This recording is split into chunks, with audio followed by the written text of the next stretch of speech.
எல்லா விதத்திலும் உண்டாகிறது. ப்ராஸ்பெரிட்டின்னு சொன்னால் பணம் கிடையாதுங்க. ப்ராஸ்பெரிட்டிங்கிற வார்த்தை பீஸ் என்கிற வார்த்தையிலேருந்து வருது. பீஸ் என்கிற வார்த்தை ஷலோம் என்கிற எபிரேய வார்த்தையிலேருந்து வருது இல்லையா? ஷலோம்னா பீஸ். அந்த பீஸ் தான் ப்ராஸ்பெரிட்டி. அது வந்து ஒரு பொதுவான வார்த்தை. ப்ராஸ்பெரிட்டின்னு சொன்னால் நல்லா இருக்கிறது, நல்ல கல்யாணம் கட்டி நல்ல பிள்ளைகளை பெற்று நல்ல ஒரு குடும்பத்தை உடையவர்களாக இருந்து நன்றாக வாழ்ந்து சமாதானமாக இருந்து ஆரோக்கியமாக இருந்து வெற்றிகரமாக வாழ்ந்து கையின் பிரயாசத்தில் வெற்றி, ஆவி ஆத்மா சரீரத்தில் சுகம், சுகமாய் வாழ்ந்து வேதம் சொல்லுது பாருங்க. அதெல்லாம் காமிக்க போகிறேன். அதைத்தான் ப்ராஸ்பெரிட்டின்னு வேதம் சொல்லுது. சில சொல்கிறாங்க அவர் ப்ராஸ்பெரிட்டி ப்ரீச்சர். நான் சொல்கிறது ஆமாம், கெட்டு போகிறதுக்கு ஒரு பிரசங்கம் தேவையில்லை. அன்றைக்கி ஒரு இடத்துல பிரசங்கம் பண்ண பாருங்கள். ஒருத்தர் முடிஞ்ச உடனே எனக்கு பிடிச்சிட்டாரு. சின்ன வயசுலேருந்து தெரியும். பார்த்த உடனே எனக்கு ரொம்ப சந்தோஷம். அவரை ரொம்ப வருஷம் பொறுத்து பார்த்தேன். என்னென்ன எப்படி இருக்கிறீங்க என்ன சொன்னார். நான் கூட உங்கள் கோயிலுக்கு தான் வந்துடலான் இருக்கிறேன். டிவியில் கேட்குறேன்ப்பா. என்கிட்ட நிறைய பேர் சொல்லிகிட்டே இருக்கிறாங்க, உங்கள் சர்ச்சுக்கு வர்ற 2 ஆளுங்க எனக்கு தெரியும், சொல்லிகிட்டே இருக்காங்க, அங்கே வாங்க எங்கள் கோயிலுக்கு வாங்க வாங்க அப்படின்னு கூப்பிட்டுட்டே இருக்கிறாங்க. நானும் டிவியில் பார்த்துக்கிட்டே இருக்கிறேன். நான் அங்கே தான் வந்துடலான் இருக்கிறேன். ரொம்ப கன்ஸ்ட்ரக்டிவாக ரொம்ப பாசிட்டிவாக நல்ல வாழ்க்கைக்கு ஏற்ற காரியங்களை நீங்கள் ரொம்ப நல்லா பைபிள்லேருந்து சொல்கிறீங்கன்னாரு. அப்போ நான் சொன்னேன், அண்ணே கெட்டு போகிறதுக்கு ஒரு பெரிய சர்ச்சு தேவையில்லை. எப்படி நல்லா இல்லாமல் இருக்கிறதுக்கு, எப்படி தரித்திரமாக இருக்கிறதுக்கு, எப்படி தேவையில் வாழ்வது, எப்படி உருப்படாமல் போகிறது, இதெல்லாம் பிரசங்கம் பண்ணுறதுக்கு ஒரு சபை தேவையே கிடையாது. அதுக்கு ஒரு படிப்பு தேவையில்லை.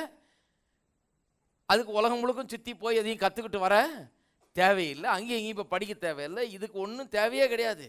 ஜனங்க ஏற்கனவே கெட்டு போய் கொண்டு இருக்கிறார்கள் நம்ம உதவி இல்லாமல். சபையினுடைய உதவி இல்லாமல், உபதேசம் இல்லாமல், அதில் அவர்களை உற்சாகப்படுத்துறதுக்கு ஒரு ஆள் பின்னால் இருந்து உற்சாகப்படுத்தாமலேயே ஏற்கனவே கெட்டு போய் கொண்டிருக்கிறார்கள். ஏன்னா அந்த கெடுக்கிறவன் ஒருத்தன் அவளுடைய வாழ்க்கையில் பூர்ந்து கொண்டு கெடுக்கிற வழியில் அவளை கொண்டு போய் கொண்டிருக்கிறான். கெட்டு போகிறது வந்து ரொம்ப சர்வசாதாரண விஷயம். இதுக்கு ஒரு சபையோ பிரசங்கியாரோ ஒரு உபதேசமோ ஒரு ஸ்தாபனமோ தேவையில்லை. நன்றாக இருக்கிறது எப்படி, அதை போதிக்கிறதுக்கு தான் சபை தேவை, அதை போதிக்கிறதுக்கு தான் பிரசங்கியார் தேவை, அதை போதிக்கிறதுக்கு தான் இப்படி ஒரு ஆலயம் தேவை, இடம் தேவை, கட்டடம் தேவை, எல்லாம் தேவை. கட்டடம் கட்டும்போதே, ஆலயத்துக்கு இடம் வாங்கும் போதே, கட்டடம் கட்டும் போதே கேட்கணும், என்ன போதிக்கிறீங்க நீங்கள்? ஜனங்கள்லாம் கூப்பிட்டு என்ன சொல்ல போகிறீங்க? நல்லா இருக்கிறதுக்கு போதிக்கிறீங்களா? அப்போ தேவை, நல்லா பெருசாக வாங்க, பெருசாக கட்டுங்க, நல்லா பண்ணுங்க, கோடி கோடியாக செலவழித்து என்ன பண்ண பண்ணுங்க. ஏன்னா நல்லா இருக்கிறதுக்காக போதிக்கிறோம். இந்த இடத்துக்குள்ளே வருகிறவர்கள் நன்றாக இருக்கணும். நல்லா இல்லாத ஆள் கூட வந்து புகுந்தா போதும், செவியை சாய்த்தால் போதும். காதுள்ளவன் கேட்க கடவன் சொல்லியிருக்கு. காது இருந்தால் வந்து கேட்கட்டும்.